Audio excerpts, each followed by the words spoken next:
Bonjour, je m'appelle François, bienvenue sur mon vlog Nouvelle Vie. Aujourd'hui, j'aimerais vous parler des choses qui peuvent nous empêcher d'avancer dans nos projets, et ce, quel que soit le projet.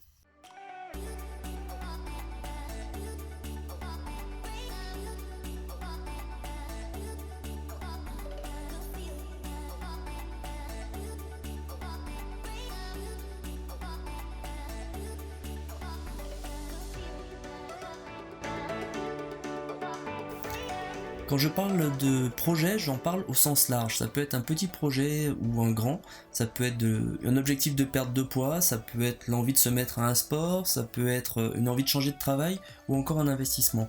Peu importe le projet qu'on a dans sa vie et le changement qu'on veut réaliser, il y a des éléments qui peuvent nous freiner dans la réalisation de ces projets. Je pense que l'un des premiers éléments qui peut nous freiner, c'est tout simplement de ne pas avoir une vision assez claire de ce qu'on veut faire, de ce qu'on veut avoir ou de ce qu'on veut être.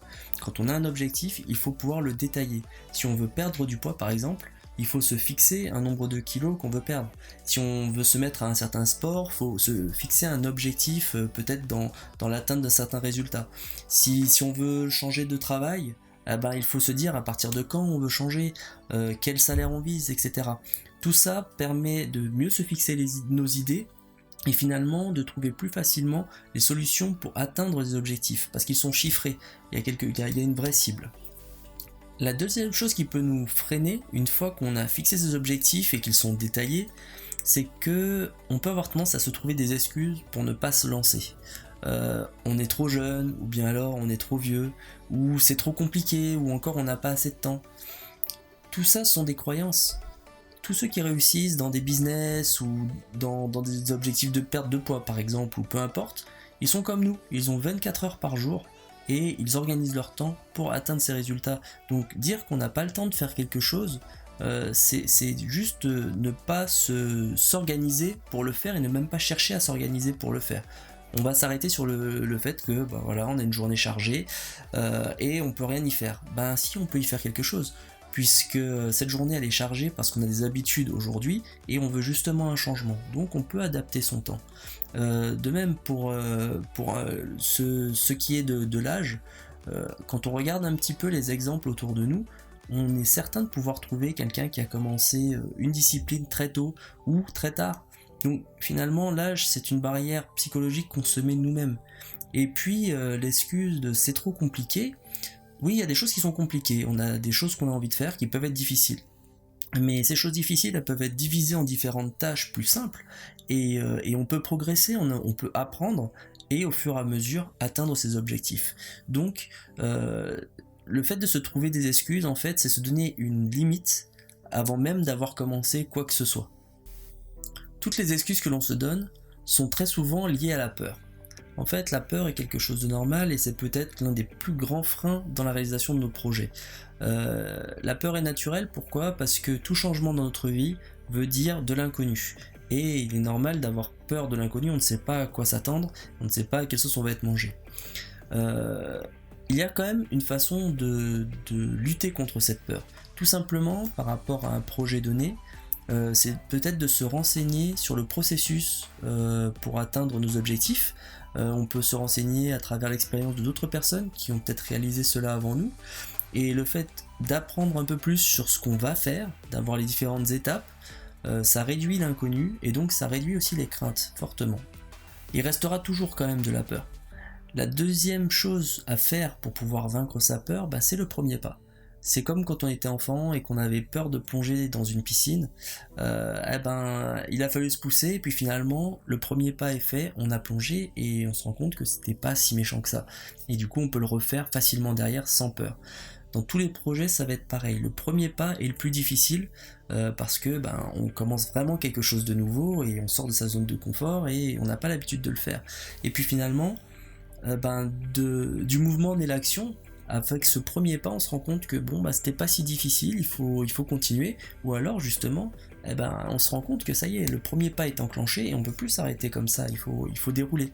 Et donc le passage à l'action et la formation autour du sujet qui nous intéresse nous permettent de réduire l'inconnu et puis de faire ce premier pas et donc de vaincre cette peur. Un autre élément qui nous empêche de réaliser nos projets est le manque de confiance en soi. Quand on utilise des phrases comme je ne suis pas capable de faire ça ou c'est pas fait pour moi, c'est trop difficile, on ne risque pas de réaliser quoi que ce soit puisque dès le départ on part perdant et on se convainc qu'on ne n'y arrivera pas de toute façon. Qu'on n'ait pas les capacités le jour J de réaliser quelque chose, ça ne veut pas dire qu'on n'est pas capable de le faire. Tout le monde est capable de tout faire. Il y en a qui ont des facilités, il y en a qui ont des connaissances et qui peuvent commencer tout de suite. Et si on n'a pas ces connaissances, si on n'a pas ce savoir, on a la possibilité par contre d'accroître nos connaissances. Dès maintenant, on peut travailler sur nos connaissances, on peut apprendre des nouvelles choses, on peut développer nos capacités pour ensuite être capable d'atteindre notre objectif. Donc, au lieu de se dire je n'y arriverai pas, c'est pas pour moi, il faudrait plutôt se dire bon, aujourd'hui, qu'est-ce que je sais faire, qu'est-ce que je sais pas faire, de quoi j'ai besoin, et s'il y a quelque chose dont j'ai besoin que je ne sais pas faire, j'apprends à le faire et comme ça je peux passer à l'étape d'après. Donc avoir cette confiance en soi, de se dire qu'on est capable d'apprendre, on n'est pas obligé de tout savoir, mais on peut apprendre et puis on peut développer ses capacités, ça permet de gagner en confiance et finalement de rester positif, focalisé sur le fait qu'on veut atteindre un objectif et pas juste sur la sensation qu'on n'y arrivera jamais et qui nous tétanise. Un autre facteur qui peut nous ralentir dans l'atteinte de nos objectifs, c'est le regard extérieur et surtout celui de nos proches.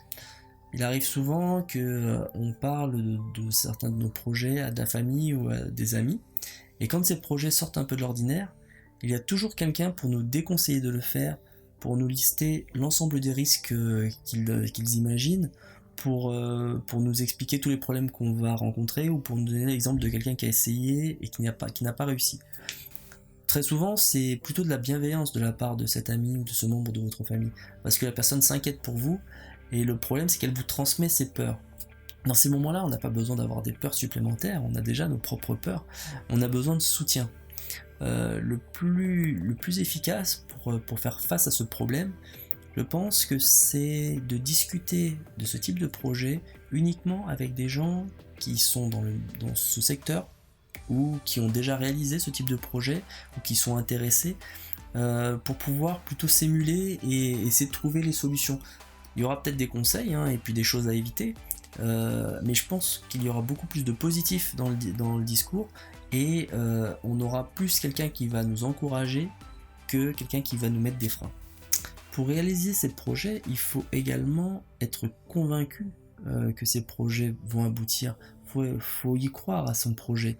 Si il ne s'agit que d'une vague rêverie et puis bon, en quelque part on se dit oui ce serait bien, mais et que finalement on n'y croit pas à ce projet, on n'a aucune chance de le réaliser parce que le passage à l'action n'aura jamais lieu dans la mesure où on voit toujours ça comme quelque chose d'hypothétique et on n'imagine même pas la concrétisation de ce projet.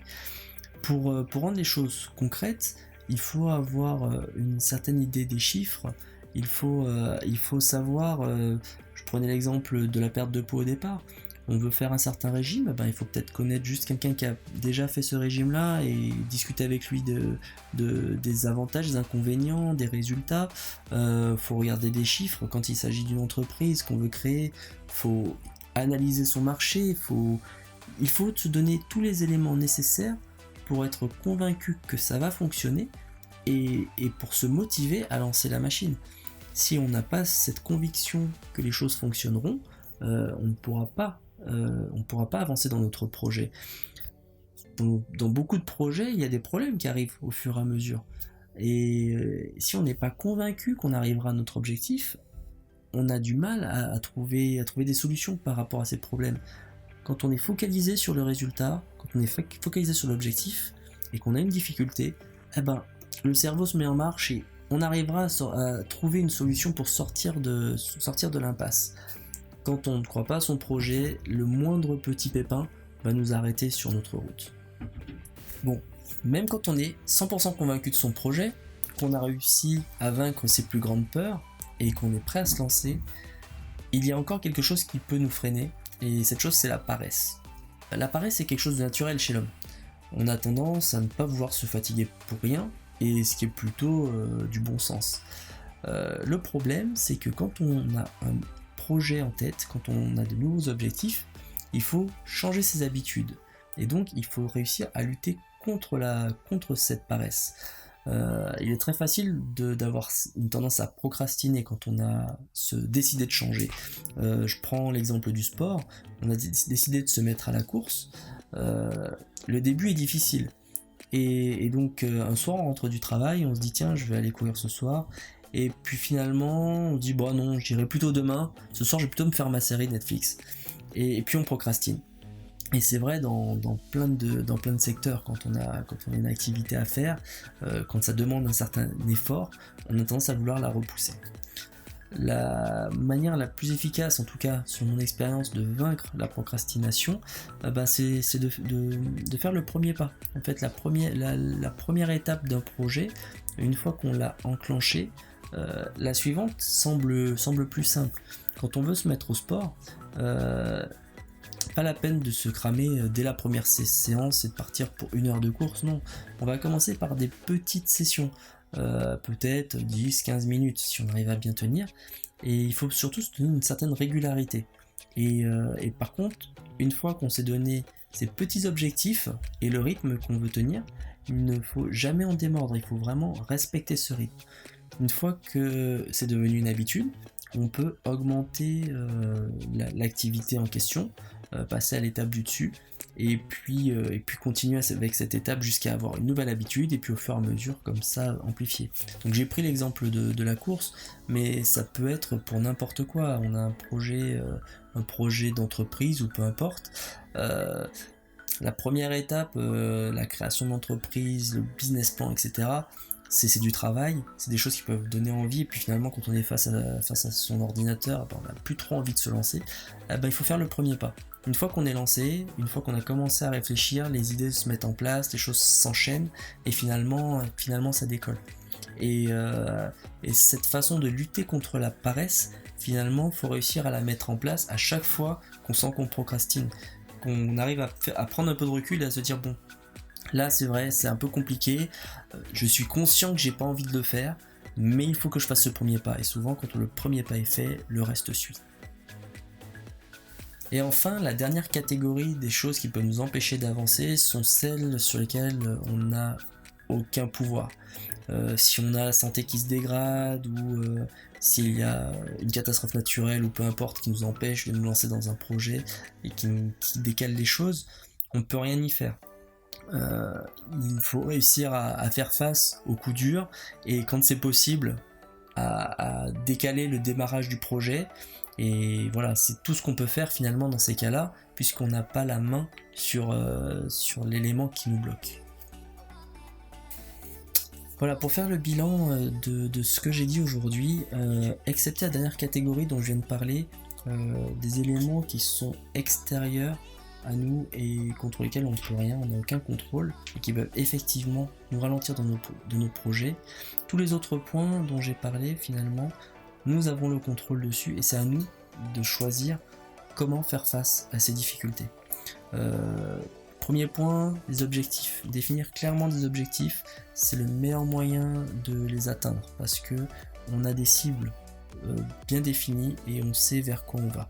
Donc définir ces objectifs clairement, de façon détaillée. Ensuite, en ce qui concerne les excuses, il faut juste les proscrire. Il faut éviter de se donner des excuses. On a envie de réaliser quelque chose, alors il faut se confronter à nos peurs, déterminer tout ce qui peut être obscur dans un projet et finalement le démystifier en se renseignant, en se formant, pour pouvoir être le plus serein possible quand on démarre le projet, et donc avoir évacué une bonne partie de ses peurs avant de démarrer. Avoir confiance en soi. C'est pas parce qu'on ne sait pas faire quelque chose aujourd'hui qu'on ne saura pas le faire demain. Tout le monde a la capacité d'apprendre, et donc si on n'a pas aujourd'hui une compétence particulière, on peut très bien la développer pour être paré pour le projet. Donc tout le monde a la capacité d'apprendre, et ça il faut en être convaincu. En ce qui concerne le regard des autres et les commentaires des autres, encore une fois, ça a beau venir de l'extérieur, c'est à nous de choisir à qui nous voulons parler de notre projet et qui nous voulons écouter. Est-ce que nous voulons écouter des gens qui n'ont pas réalisé ce genre d'activité et finalement qui nous mettent en garde alors qu'ils n'y connaissent pas grand chose, ou est-ce que nous préférons plutôt en discuter avec des gens qui sont dans le domaine ou qui ont déjà réalisé des choses et qui auront tendance à nous tirer vers le haut? c'est à nous de choisir. Donc ça, encore une fois, c'est entre nos mains. Il faut croire en son projet, c'est essentiel. Si on ne croit pas en son projet, on se tire une balle dans le pied dès le départ, ça sert à rien de se lancer si on n'est même pas convaincu au départ de ce qu'on veut faire. Et pour croire en son projet, les moyens sont simples également, il faut chiffrer les choses, il faut des données, il faut s'appuyer sur du concret et pas sur des croyances. Et une fois qu'on a du concret face à nous, on peut y croire, puisque ce sont des valeurs chiffrées, c'est du palpable. Donc ça permet d'asseoir sa conviction dans la réussite de son projet. Enfin, il faut réussir à vaincre sa paresse.